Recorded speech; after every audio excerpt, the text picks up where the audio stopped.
Baik, terima kasih kita berjumpa kembali dalam perbincangan di edisi hari ini. Karena spesial perbincangannya RRI Bogor berkunjung ke KPU Kabupaten Sukabumi, yang hari ini tentu kita akan bicara soal demokrasi di tengah pandemi. Ketika kita bicara demokrasi ini tentu ada tahapan-tahapan demokrasi yang masih harus dijalankan walaupun memang pandemi masih kita alami. Namun bersyukurnya di wilayah Jawa Barat misalnya bahwa PSBB sudah dicabut sejak tanggal 26 Juni 2020. Walaupun secara parsial memang masih ada beberapa kota kabupaten yang memperlakukan PSBB dalam skala yang sangat terbatas, misalnya proporsional dan transisi. Tapi tentu bicara soal pesta demokrasi atau pilkada, ini tahapan yang juga harus dilakukan. Pilkada yang seharusnya dilakukan pertengahan tahun harus mundur ke Desember di tahun 2020 kali ini. Salah satu yang melakukan atau melaksanakan pilkada adalah Kabupaten Sukabumi. Untuk itu saya Maulana Isnafto di kesempatan kali ini akan bersama dengan dua pihak yang memang merupakan penyelenggara pemilu atau pilkada yang tentu nanti kita akan tanya lebih banyak, dan Anda bisa saksikan kami juga di Instagram RRI Bogor secara live, dan nanti video delaynya Anda bisa akses di YouTube kami di RRI Bogor, ada channel kami di RRI Bogor dan juga di KPU Kabupaten Sukabumi, nanti juga Anda bisa hadirkan. Dan siaran ini bisa Anda dengarkan di RRI Bogor, di Pro 1 RRI Bogor. Di kesempatan kali ini saya sudah bersama dengan dua narasumber. Yang pertama adalah Ketua KPU Kabupaten Sukabumi, Mas Ferry Gustaman. Terima kasih, Gustaman ya. Ferry Gustaman, terima kasih sudah menyempatkan waktunya bersama kami di kesempatan kali ini. Kemudian bersama saya juga adalah Bawaslu Kabupaten Sukabumi, Mbak Nuriyama atau Mbak Nuri. Mbak Nuri, itu mikrofonnya. Oke, baik. Dan sekali lagi kita masih akan bicara tentang demokrasi di tengah pandemi. Tapi sebelum kita bicara soal esensi demokrasinya, kita ingin tahu dulu karena memang COVID-19 menyebabkan perubahan yang begitu cepat. Tidak hanya soal ekonomi dan kebiasaan orang hidup sehari-hari, tapi beberapa aturan negara juga aturan negara termasuk juga jadwal pemilu juga banyak yang berubah. Terakhir Presiden menyatakan dalam pidatonya yang agak jengkel gitu ya. Agak jengkel karena seharusnya kebijakan atau kondisi yang luar biasa harus disikapi dengan luar biasa juga. Nggak bisa biasa-biasa aja. Kita disampaikan Presiden dan marah lagi di rapat terbatas lainnya. Kan Presiden kerjanya marah-marah aja sekarang. Tapi kalau itulah Presiden sebenarnya.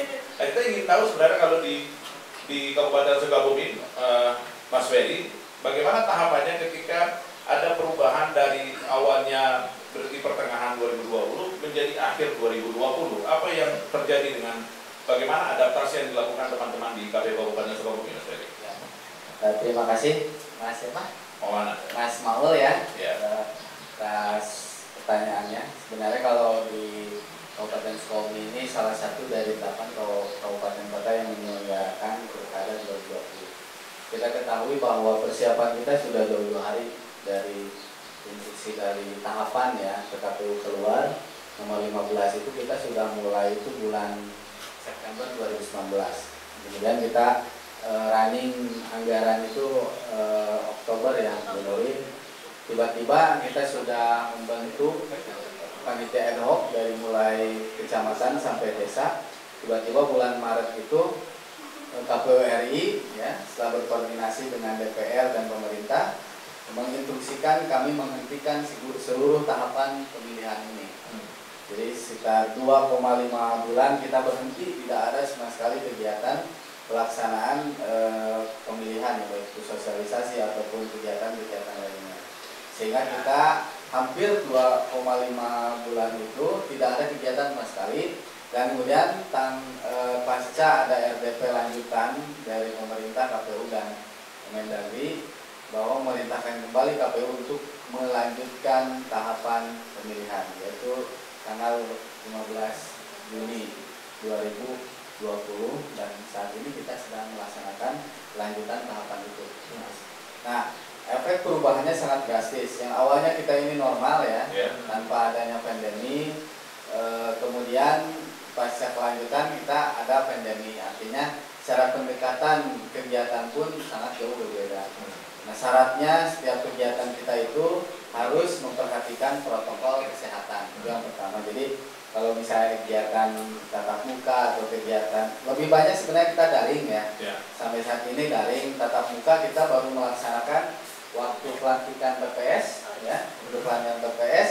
Kemudian kemarin kita mengadakan bintek, tentunya sangat memperhatikan protokol kesehatan dan kita juga sangat memperhatikan masukan-masukan dari gugus tugas kabupaten. Jadi kalau misalnya gugus tugas memberikan masukan pada kami bahwa ini salah mekanisme tatap mukanya, maka kita harus ikut terhadap saran daripada gugus Covid itu. Tapi secara esensi misalnya dengan perubahan metode yang dilakukan teman-teman itu seberapa besar berpengaruh misalnya? Karena kan tugas kami itu tidak hanya menyelenggarakan pemilu sebenarnya, tapi ada literasi mengenai pemilu atau pendidikan pemilu sebelumnya. Kan, gitu. Nah, jadi kalau misalnya sebelumnya kita lebih banyak tatap muka, maka sekarang lebih kita mengoptimalisasikan medsos. Kemudian kita juga sebenarnya dari sisi ada sih perbedaannya, dari sisi efisiensi, dari sisi manfaatnya ya. Ketika kita daring kadang blank gitu ya, kadang jaringan juga tidak mendukung terhadap kegiatan kami, itu hal yang biasa. Tapi ketika saat sekarang infonya maklumat Polri juga dicabut. Artinya kita sudah disarankan untuk bisa menyelenggarakan kegiatan tatap muka tentunya dengan memperhatikan protokol kesehatan. Dan jadi artinya selama kemarin kita libur atau kita tidak tahapan, literasi melalui medsos itu terus dilakukan melalui flyer dan sebagainya, kemudian wacana-wacana di media sosial dan sebagainya terus-terusan kita lakukan meskipun kita tidak secara langsung bertatap muka. Tapi kita juga tidak berhenti terus komunikasi dengan rekan-rekan panitia NO baik itu kecamatan ataupun TPS ya. Selama itu juga kita selalu transformasi kalau ada informasi-informasi yang memang harus diketahui oleh mereka. Tapi tadi gini, artinya bahwa ada tahapan yang sudah dilakukan sebelumnya di tahun 2019 yang merupakan persiapan menuju 2020. Apa yang terjadi dengan persiapan itu? Kan sudah banyak disiapkan instrumen sebenarnya kan gitu. Ya sebenarnya nggak terlalu signifikan ya buat KPU Kabupaten Sukabumi karena kita tidak ada calon perseorangan. Karena kita tidak ada calon perseorangan, otomatis sebenarnya satu tahapan untuk verifikasi faktual calon perseorangan tidak ada. Maka kita sekarang fokusnya itu untuk pemutahiran data pemilu. Perbedaannya tentu ada perbedaan, yaitu tadi protokol kesehatan. Setiap kegiatan itu protokol kesehatan minimal mereka nanti para petugas pemutahiran data pemilu itu dibekali oleh masker, sanitizer, facial, sama sarung tangan. Harus itu wajib. Tidak boleh tidak. Kalau misalnya itu tidak dilakukan maka Bawaslu nanti yang menyemprot kami. Jadi Bawaslu itu sebenarnya badan pengawas pemilu protokol kesehatan. Bisa jadi kalau sekarang gitu bisa ada jadi. tugas tambahannya bahwa ngawasinya nggak hanya ngawasin soal penyelenggaraan pemilu, tapi ngawasin protokol COVID-nya gitu ya. Nah ini menariknya kalau kita bicara soal Bawaslu itu memang bicara soal pengawasan tahapannya kan misalnya kalau ada tatap muka, kemudian ada kegiatan lapangan gitu ya, ada interaksi misalnya antar massa dengan calon dengan pemilu, itu pengawasan akan jauh lebih, orang berpikir akan jauh lebih intensif sebenarnya. Apakah memang begitu adanya atau justru sebenarnya pengawasan dalam metode yang seperti ini juga nggak kalah serunya sebenarnya? Terima kasih Mas Maulana. Jadi memang kalau tadi Mas Maulana di awal berbicara sebenarnya COVID sudah berlalu lah, gitu. PSBB kan. Minimal dalam pikiran saya sudah berlalu lah, gitu lah. Ya harus husnuzon lah ya. Nah, tapi memang pada akhirnya kita sebagai lembaga tidak juga lantas bisa mengikuti mau kita, gitu. Kita akan tetap berpegang teguh pada aturan lain yang ada. Nah, kalau berbicara barusan mengenai pengawasan, misalkan pengawasan di lapangan, itu kan sudah ada mekanismenya. Terbaru kemarin kita sudah ada surat edaran dari Ketua Bawaslu RI. Memang benar apa yang dikatakan oleh Pak Ferry barusan. Jadi COVID atau standarisasi COVID itu menjadi tambahan objek pengawasan kami begitu. Nah, ketika bagaimana lantas ketika di kerumunan ataupun misalkan nanti kampanye dan lain sebagainya. Walaupun memang untuk PKPU itu belum turun jasanya. Tapi memang selama ini yang kemarin baru turun surat edarannya terakhir itu di sebelum kemarin perseorangan, syarat perseorangan. Jadi memang tetap standarisasi COVID itu harus dijalankan dari mulai masker, terus juga face pack ya, face shield ya. Ya, terus juga hand sanitizer, terus juga sarung tangan. Dan bagaimana kalau seandainya penyerahan? Itu juga ada mekanisme penyerahan berkas. Misalkan harus di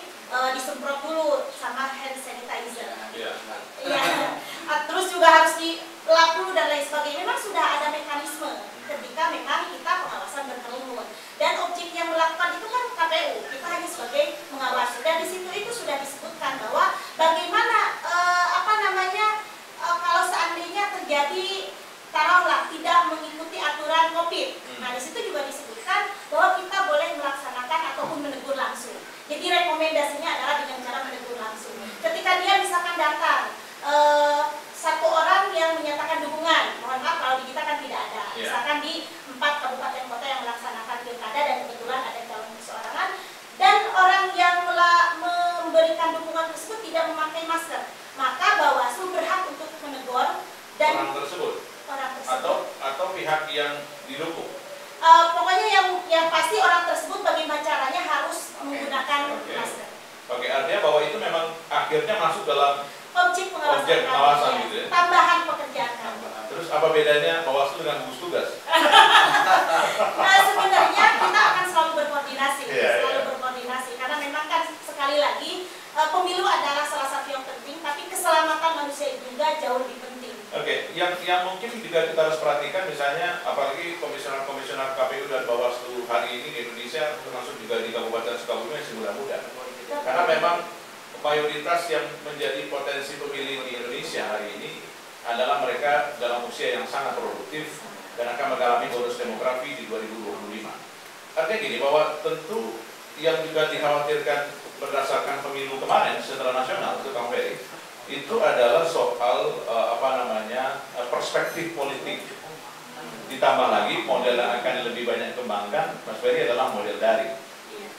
Betul, artinya bahwa menurut Anda misalnya pengawasan nanti Mbak Duli juga bisa jawab, menurut Anda apakah akan terjadi paradigma politik, perubahan paradigma politik terhadap pemilih kita, khususnya pemilih-pemilih muda misalnya, terhadap pilihan? Karena sekali lagi bahwa harapan pemilu itu akan semakin dewasa dari masa ke masa. Betul atau gimana? Ya.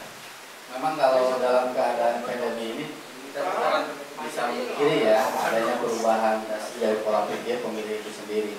Tapi kalau misalnya saya melihat, entah ya kalau karena PKPU kampanye juga belum turun, apakah memang kita mengoptimalkan termasuk calon itu kampanyenya itu pakai daring ataupun berapa? Tapi kalau saya sih masih berkeyakinan bahwa dengan adanya pemilu kemudian pemilihan, kedewasaan para pemilih milenial ataupun pemula itu semakin lebih daripada sebelumnya gitu Pak. Kan akan berbeda ya perspektif langsung komunikasi dengan perspektif komunikasi lewat dari internet itu nggak mengubah, misalnya ada nggak yang dikhawatirkan teman-teman KPU? Kalau saya khawatir terhadap partisipasi aja sebenarnya.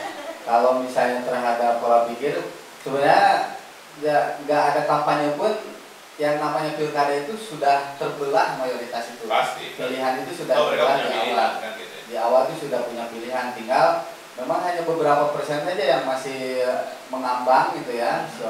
Para pemilih pemula ataupun milenial yang masih mengambang, yang masih berpikir ideal mau mendengarkan dulu visi-visi secara keseluruhan. Tapi kalau saya lihat di medsos, kita kan perubahan drastis ya dari ketika misalnya Facebook lah contoh. 2009 Facebook baru keluar, medsos belum begitu efektif terhadap perubahan karakter politik masyarakat. Kemudian 2014 masih juga. Tapi kalau misalnya kita lihat 2019 kemarin, itu sangat luar biasa. Yang namanya sumber perpecahan di masyarakat awalnya itu dari medsos gitu. Makanya saya berkeyakinan ketika misalnya meskipun kita tidak melakukan sosialisasi tatap muka atau calon juga tidak melaksanakan tatap muka, tapi saya masih berkeyakinan para pemilih ini masih akan datang ke TPS dan menyalurkan hak pilihnya, dan mayoritas masih meskipun sudah terpetakan kemana-mana pilihan, tapi masih ada yang masih mereka-reka, yang swing ini mereka-reka sejauh mana visi-visi dari calon itu. Tadi kalau berbicara KPU pasti akan mindsetnya langsung mengoptimalisasi partisipasi pemilih. Ya, sebenarnya kita juga menjadi tanggung jawab juga. Tapi yang jauh lebih bertanggung jawab bagi Bawaslu adalah justru sebagai pengawas partisipatif. Karena kan Bawaslu ini tugas fungsinya adalah bagaimana tidak melihat hasilnya nanti siapa yang menang begitu ya. Karena itu kan urusannya di teknis di KPU. Tapi justru bagaimana caranya seluruh tahapan yang akan dilalui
kita mengajukan tetap aja kembali harus mengoptimalkan yang ada. Tetapi yang pertama masuk pusat ya, karena beberapa kali RDP tetap jawabannya gitu. Iya begitu.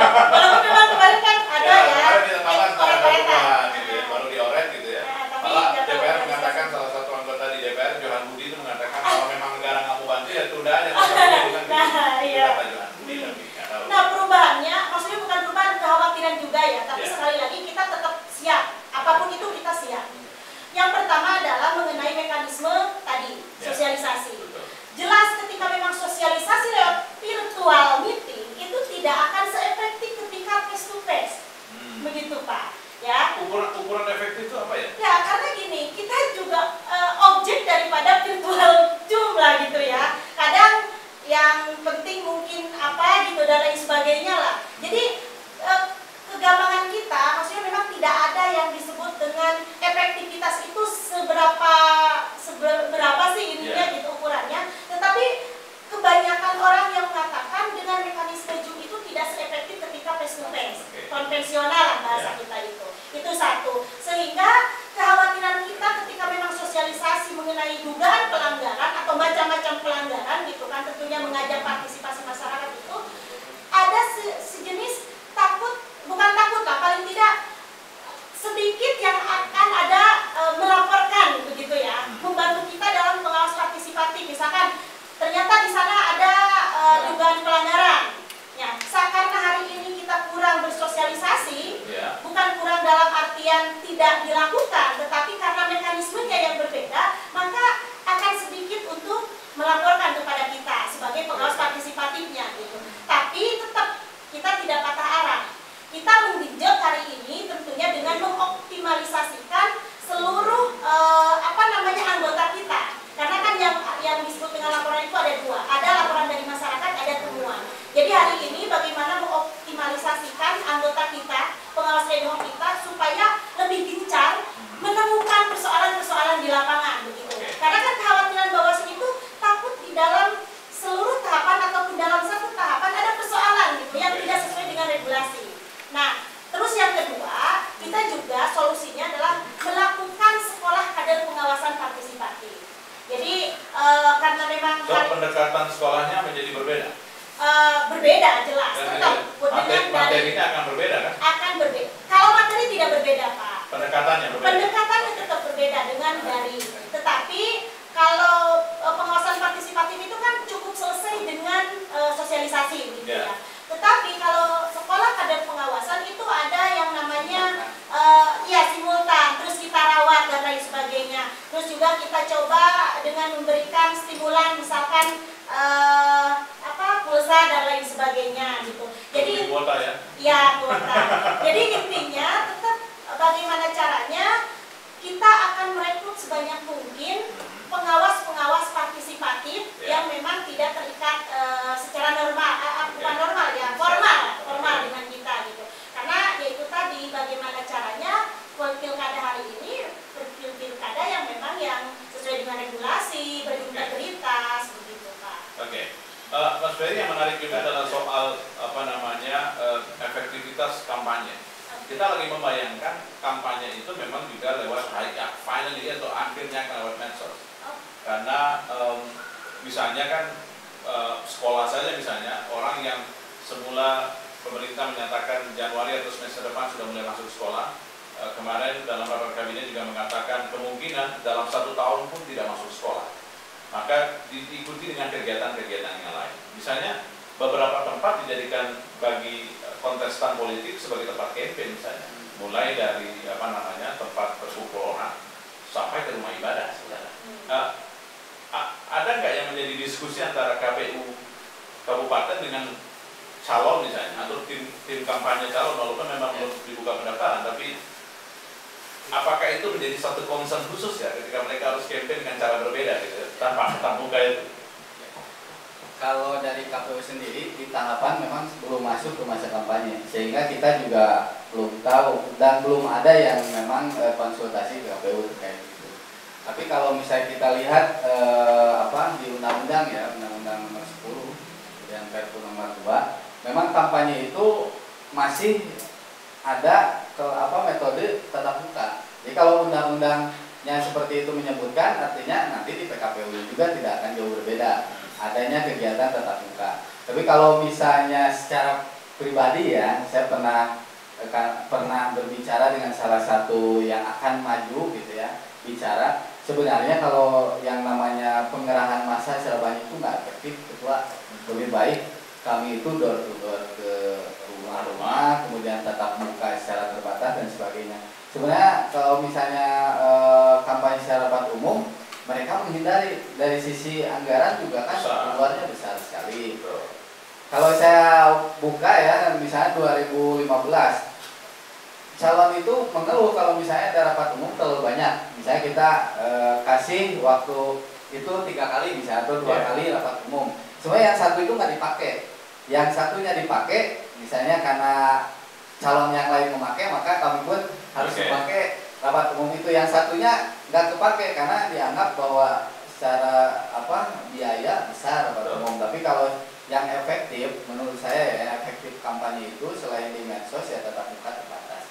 Misalnya kayak belusukan dan sebagainya itu efektif. Tapi kalau dengan medsos itu seberapa efektif? Kalau saya sangat efektif kalau melihat pemilu kemarin, itu aja. Sangat besar sekali. Besar sekali ya misalnya pengaruh perspektif politik orang terhadap apa yang berkembang di media sosial. Sangat besar sekali. Contoh misalnya di Kabupaten Sukabumi, wacana tentang pilkada itu munculnya pertama itu di medsos, baik itu pertentangannya atau positifnya.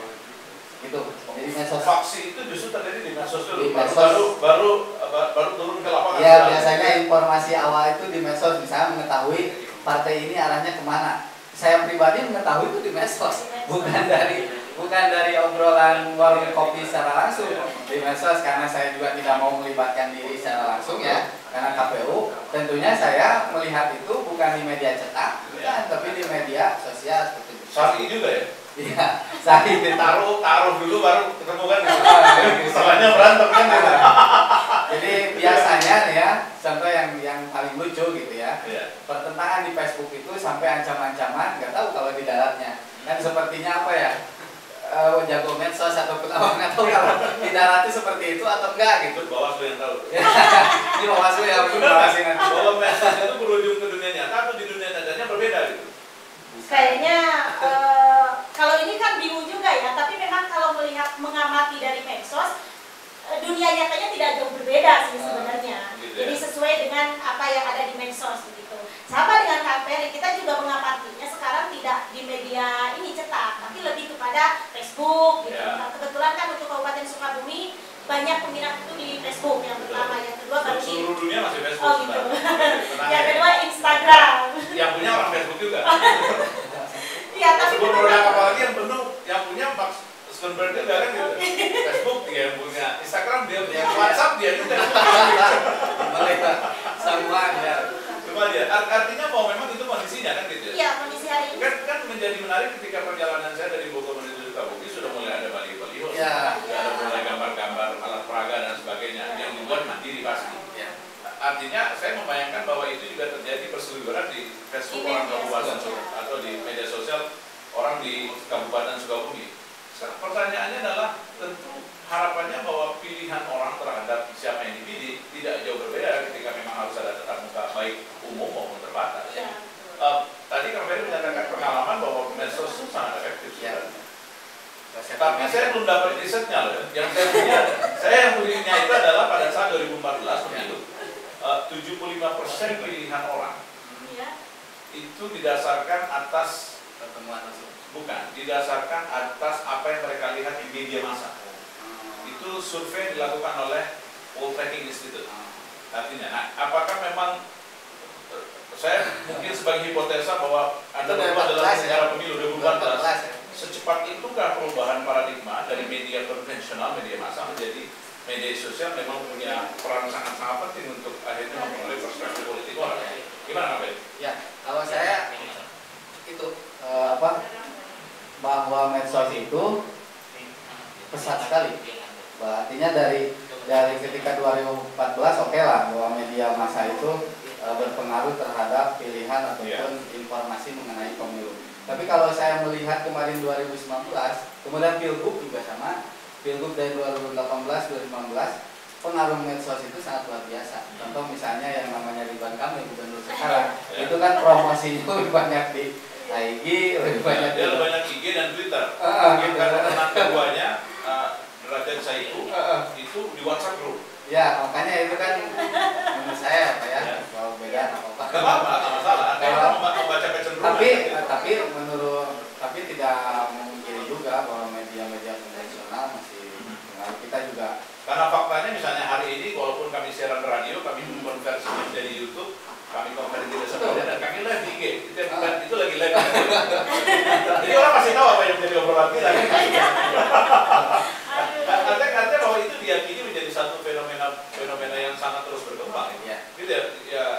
Kalau Bawaslu juga. Kalau Bawaslu saya punya pertanyaan ini Pak, karena mostly pelanggaran di pemilu, mau pemilu nasional maupun pilkada, itu adalah di sosial media, yaitu hate speech. Dan itu sampai akhirnya polisi membuat divisi cyber untuk menangani itu. Apa itu juga menjadi hal yang juga dipersiapkan ya Bawaslu kan gitu. Iya, terima kasih. Bawaslunya. Ya. Karena yang ditangkap Ahmad Dhani ya. Medsos. Dalam demikian kan gitu. Nah, kalau tadi berbicara tentang pengaruh teknologi khususnya media Facebook lah ya, Facebook, Instagram dan lain-lain. IG dan lain-lain. Tadi kan dari awal apakah memang dunia nyatanya dengan dunia mayanya ini namanya sama gitu atau berbeda? Gitu ya. Kalau saya sih melihatnya seperti ini Pak. Mungkin ada bagiannya benar, ada juga salah gitu ya. Karena memang kalau saya melihat hari ini di Sukabumi dibagi menjadi dua kategori kalau saya ya. Ada kategori pemilih itu yang pertama adalah milenial. Milenial ini kan otomatis mungkin dari pokoknya generasi Y dan Z. Ya, dan semuanya pasti punya IG atau juga Facebook, terutama Facebook gitu. Tapi di satu sisi juga kita tidak bisa menafikan ada yang namanya pemilih yang bukan milenial, kolonial, kayak petani dan lain sebagainya. Nah ini kan kalau dari segi Bawaslu, dua-duanya ini harus benar-benar kerangkul kan begitu ya. Informasinya harus kerangkul gitu. Makanya kalau berbicara kemarin sangat berpengaruh dengan Facebook, sangat berpengaruh gitu. Kalaupun dibilang tidak, juga tidak begitu. Jadi memang kedua-duanya media tadi, media massa radio dan lain sebagainya, dan juga media sosial. Ini juga dua-duanya sangat berpengaruh, gitu ya. Berpengaruh baik dalam segi peningkatan partisipasi maupun juga bagi sebagai pengawas partisipatif tentunya, gitu ya. Nah kalau berbicara tadi mengenai apakah sangat berpengaruh dengan kemarin pilkada dan juga pilpres banyak korban begitu ya dari persoalan media massa, dan sedangkan Bawaslu bahkan Polri sendiri membuat divisi cyber. Divisi cyber memang mungkin karena terlalu terlalu signifikan dengan karena ujaran kebencian itu dimulai sangat tinggi 3 bulan menjelang pencoblosan. Luar biasa. Oke, ini terakhir saya minta perspektifnya masing-masing dari Pak Ferry dan juga Bu Nuri adalah soal ketika dengan kondisi pandemi ini apa yang sangat penting untuk orang-orang persiapkan, khususnya mereka calon-calon pemilih di Kabupaten Sukabumi yang nanti akan benar-benar nggak mundur lagi Desember 2020 itu. Saya ingin dari KPU dulu ya. Kalau saya simpel, protokol kesehatannya dipersiapkan. Yang pertama itu pakai masker dan sanitizer, maksimalnya pakai sarung tangan. Tapi kalau misalnya kita ini kan nanti untuk pemilih untuk pemilih itu pertama itu yang protokol kesehatannya, kedua nanti ketika di TPS juga harus memperhatikan protokol kesehatan itu. Kalau misalnya nanti nggak tahu nih dari Bawaslu kalau nggak pakai masker nggak boleh masuk ke TPS tapi karena yang namanya masker itu kan sekarang seolah-olah bukan seolah-olah wajib. Sudah jadi gaya hidup. Makanya udah macam-macam. Makanya pemilih itu nanti di form C6 pasti di catatan di sana oleh kami harap membawa masker, harap memakai masker. Jadi seolah mewajibkan ketika datang ke TPS ataupun kegiatan kampanye yang lainnya kita selalu menghimbau untuk pakai masker. Saya sih perbedaannya antisipasinya jangan sampai maskernya bawanya gambar calonnya sebenarnya. Jadi Nah itu yang kalau nanti urusan masuk, Gimana? itu pelanggaran. Ya, yang dipersiapkan ketika penghitungnya ya. Iya, betul. Ya sebenarnya bagi kami adalah sama, pada intinya akan mengikuti aturan dari KPU. Tapi kita lebih kepada pengawasannya. Cuman kalau berbicaranya tadi spesifikasinya adalah pemilih, yaitu tadi paling simpel lah bahwa masker. Karena memang aturannya seperti itu. SE-nya sudah keluar gitu ya. Nah, tapi tetap nanti kan di TPS juga akan disediakan hand sanitizer. Terus juga sarung tangannya ketika pencoblosan. Walaupun memang untuk PKPU pungut hitungnya belum keluar gitu. Tapi untuk standar-standar yang sangat sederhana memang sudah keluar. Dan tentunya kalau kami di Bawaslu tadi itu tetap kita akan mengawasi walaupun bedanya dengan protokol sehat COVID yang penting hari ini kita berusaha melaksanakan tugas tupoksi kita. Nah, itu kalau untuk pemilih ya. Nah, tapi kita juga harus ingat bahwa ketika hari ini pilkada dilakukan dengan sudah tanknya nanti di 9 Desember 2020, ini kan kondisinya memang tidak normal walaupun ada new normal. Jadi harus terbiasa dengan kondisi yang tidak terbiasa. Harus adaptasi dengan tatanan kehidupan baru kan gitu. Nah, sebenarnya beban saya terutama hari ini adalah SDM memang sangat luar biasa, Pak. Karena di samping kita harus melaksanakan tugas kita, memperhatikan kesehatan para pemilih, kita juga harus memperhatikan seluruh jajaran kita. Gitu. Nah, salah satu yang sudah kita lakukan hari ini ketika setiap tahapan itu adalah dengan melakukan cek COVID itu sendiri. Rapid test. Kita sudah melakukan kemarin, memang baru tingkatannya sampai tingkatan kabupaten, tapi dijadwalkan untuk tingkatan kecamatan dan tingkatan desa itu di bulan Juli besok. Karena memang sudah banyak. Tapi sebenarnya di Kabupaten Sukabumi itu salah satu wilayah yang sebenarnya pertumbuhan COVID-nya nggak tinggi sebenarnya. Tapi kemarin kita masih di zona kuning. Iya, kalau kuning mah kuning semua. Ya, tapi masuk ini. Ada beberapa kecamatan sih sebenarnya. Dibanding Bogor sih sebenarnya. Ya. Tapi insya Allah kami datang ke sini nggak bagus, tidak OTG. Kalau tadi dari Cirebon itu kami langsung menyampaikan sebelum ke sini kami sudah diswab semua. Oke. Ya, bahwa aman itu menunjukkan rasa aman. Jangan sampai orang tidak mau datang ke TPS karena itu. Iya. Kan itu juga yang memang harus. Itulah yang sekarang mungkin isu-isu yang akan dikembangkan yang orang-orang golput ya yang anti terhadap pemilihan, mungkin itu isu yang paling efektif. Yang di TPS lah ada COVID, paling itu. Iya, padahal kita juga belum siap dengan electoral election kan. Masalah gitu. Kalau udah siap nggak masalah ya. Elektronik kan gitu dan sebagainya. Tapi terima kasih banyak Pak Ferry. Mbak Nuri, terima kasih banyak, mudah-mudahan bermanfaat untuk teman-teman di Kabupaten Sukabumi yang tanggal 9 Desember akan melaksanakan pilkada memilih kepala daerah, gitu ya. Tapi sekali lagi yang menjadi menarik adalah di kesempatan kali ini protokol kesehatan menjadi satu hal yang sangat penting untuk diperhatikan. Interaksi di sosial media juga sangat tinggi, juga diperhatikan untuk omongan di head speech-nya itu juga luar biasa karena sekali lagi juga bisa punya imbas ke dunia maya. Politik itu sebuah proses pendewasaan, harusnya bukan untuk gontok-gontokan. Dan sekali lagi kita new normal itu sebenarnya adalah tatanan kehidupan baru yang jauh lebih baik. Termasuk politik. Ya. Jadi artinya bahwa jangan pernah takut ke TPS karena tidak ada COVID di TPS. Jadi datang aja. Karena dengan protokol bahwa ada hand sanitizer, ada masker, ada desinfektan. Terima kasih netizen kami di Instagram Live yang sudah lihat kami hari ini gitu ya. Keseruan kami hari ini bukan karena kami tidak mengindahkan protokol kesehatan. Kami tahu bahwa kita semua harus melanjutkan hidup dengan baik dengan mengedukasi kita semua. Terima kasih banyak Mas Ferry. Pak Nuri sudah bersama kami. Akhirnya saya mengakhiri perbincangan ini. Sampai jumpa dan tetap stay healthy, tetap hidup sehat dan jalan ke protokol.